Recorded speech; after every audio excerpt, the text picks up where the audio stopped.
Okay, central limit theorem, which is referred to as CLT, is something that is used in statistics because what it talks about is hold on, let me rephrase the way that I said this. It helps you take data that you have collected, which is not population, and ensure that it is normal data in order for you to then be able to use the z-scores like what we've been using, okay? One of the key ideas, though, is that you have to have a sample that's large enough for it to work.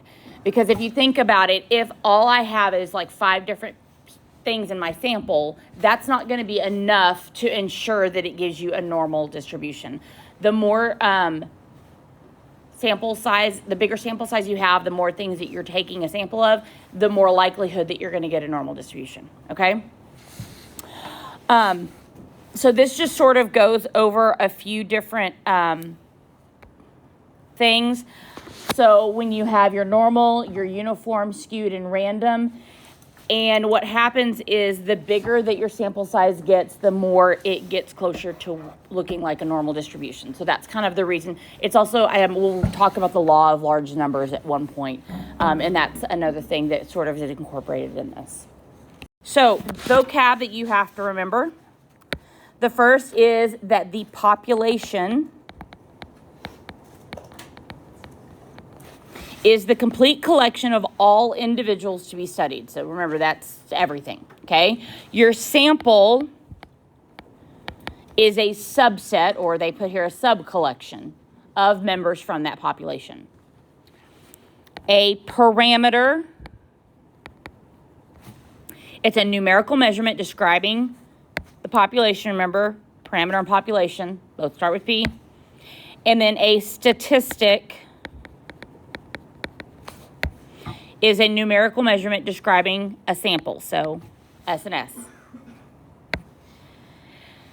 And then you have what's called sample variability. It's the values of sample statistics vary from sample to sample. So if I have a population and I take a subset of 100 and then another subset of 100 and the third subset of 100, they're all going to have different statistics. Okay, they're going to have a different average, a different standard deviation. They may be close, but they're not most likely going to be the same. Okay, so remember notation. When we are talking about proportions, we have P, that's what the proportion, you think a binomial, the proportion of success, okay, your probability of success. You have mean is mu, and you have standard deviation is sigma. When we're talking about a statistic, and you do have to know the difference between these, okay? P hat means it's a proportion or of a sample. X bar is the mean of a sample, and then S is your standard deviation of a sample. Is everyone okay with that? So just kind of, the only thing that I think we have not seen before is P hat. I think that one's the new one. Everything else you should remember. So sampling distribution of a statistic, it's the distribution of all values when possible samples of the same size are taken from the same population. So, sorry, thank you. The means, it is the distribution of all possible sample means. And the proportions is the distribution of all possible sample proportions. This unit, you have to pay attention to wording, okay? One word can completely change the question. So you have to pay attention. Don't rush through this. The math is not any harder. It's the same math that we've been doing pretty much, maybe a few extra steps. But it's the wording that's going to mess you up if you're not paying attention. So you have to be very careful about that. Okay. All right. So this is just kind of showing you that when you take a sample of a proportion or of a population mean, if you look at it, it's going to give you normal data. That's just sort of a visual for that. In each case, we can compute the statistic P hat to be X over N.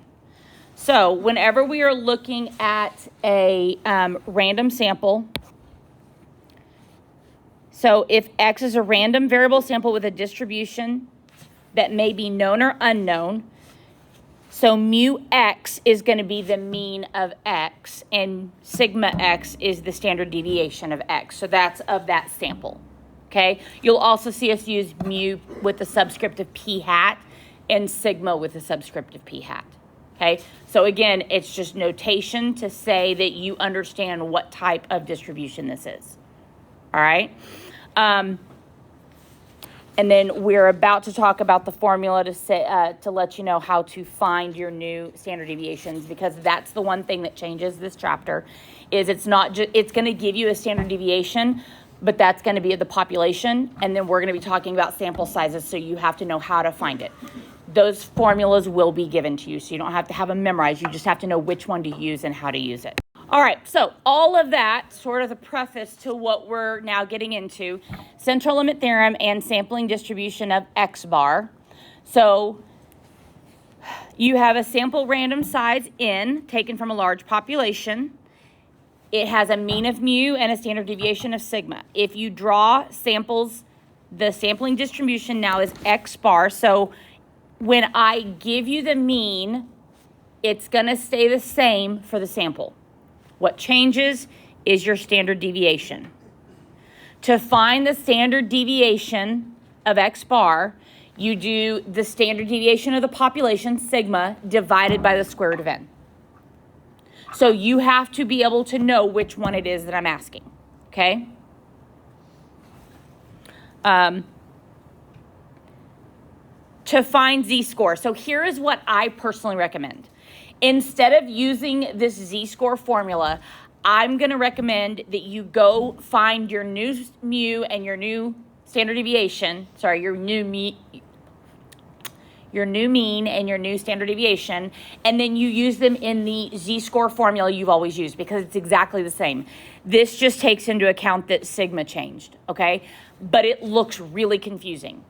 If you just go and find your new standard deviation and plug it in like you always have, it's the exact same step, okay? You do have to keep in mind there are conditions for it to be normal. It must be representative. So if it says in the problem it's a random sample, automatically it meets the first one, okay? And then the other is it either has to say that it's normally distributed, or the sample size has to be larger than 30. So if the sample size is less than 30, but in the problem it states that it's normally distributed, you're fine. If it doesn't state that it's normally distributed, you have to have a sample size greater than 30. Otherwise, if I ask you, does this represent a normal distribution, your answer is going to be no. Does that make sense? So when I'm asking, does this represent a normal distribution, you're going to this checklist right here and saying it meets the requirements, it doesn't meet the requirements. Questions on that? Okay. Other one is similar, but this one's dealing with proportions, p hat, okay? Again, if I give you the mean of the population, the proportion of the population, your new mean is going to be that proportion. So if I say the probability is 1/3, mu is 1/3, okay? To find standard deviation, it's the square root of p times 1 minus p, which is also q. So you've got p and then the complement of p. And then divided by n, and then take the square root of that. That's how you find standard deviation for your proportions. You just do p times q over n. That's exactly what you're doing there. Yes, it's p times q over n. It's the same thing. Okay, just like in the other one, so just like in the other one where we had conditions for normality, we also have them here. First one, representative sample. It says it's a random sample. It checks the box. It has a binomial distribution. So what does that mean? Two outcomes. Two outcomes. Probability of success, probability of failure. So it's yes or no. Okay? And then both n times p and n times q are at least 5. So if you take the sample size times the probability of success, it needs to give you at least 5. And the sample size times the probability of failure needs to give you at least 5. If it does not meet one of these three, it does not meet normal conditions. Is that all right? All right. It is important to distinguish between a parameter and a statistic. A parameter is associated with the population. Typically, we don't know the parameter value in real life, although we may perform calculations. A statistic is associated with a sample. And then your central limit theorem specifies 3 things about the distribution of a sample statistic. It's the shape, the center, and the spread. So center means the mean, the spread is your standard deviation. So know that those are interchangeable terms, okay? All right, so the first step is to identify which version of the result to use. You've got to determine what the wording is. So does it say proportion or mean? A lot of times it will, not always, but it usually has one or the other. I will tell you how to do this stuff on the calculator after the test, sorry. All right, so an unknown distribution has a mean of 90 and a standard deviation of 15. So find the probability the sample mean is between 85 and 92. It's less than. Okay, so the first thing I have to do is I have to find my new standard deviation. So mu x is 90. Sigma x is going to be 15 over square root of 25. N is 25, it's over square root of n. So my new sigma is 3. Okay, so then I have to find my z-scores. So 92 minus 90 over 3 and 85 minus 90 over 3. Okay, by the way, please make sure that 0.666 gives you 0.67. I think there were some people on the test that left that as 0.66 and you had the wrong z-score. Okay? Remember, you have to round your z-score to the second decimal place and then use the chart. Yeah. Okay? So, and then this other one is going to give me negative 1.67. So z-score for 0.67 is 0.7486.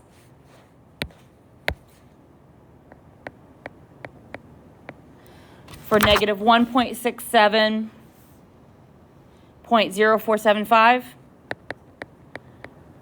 And then I do the first one minus the second one.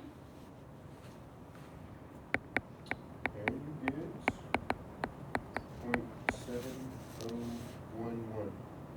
0.7011. 0.7011. That's our answer, right? I was off the dome. That's pretty good. Easy peasy. Find the value that is 2 standard deviations above the expected value, 90, of the sample mean. What does that mean? It means I have a z-score of 2. Above means to the right, so it's positive. So z is 2. Remember, this is x equals mu plus z sigma. So we have 90 plus 2 times 3, which gives me 96.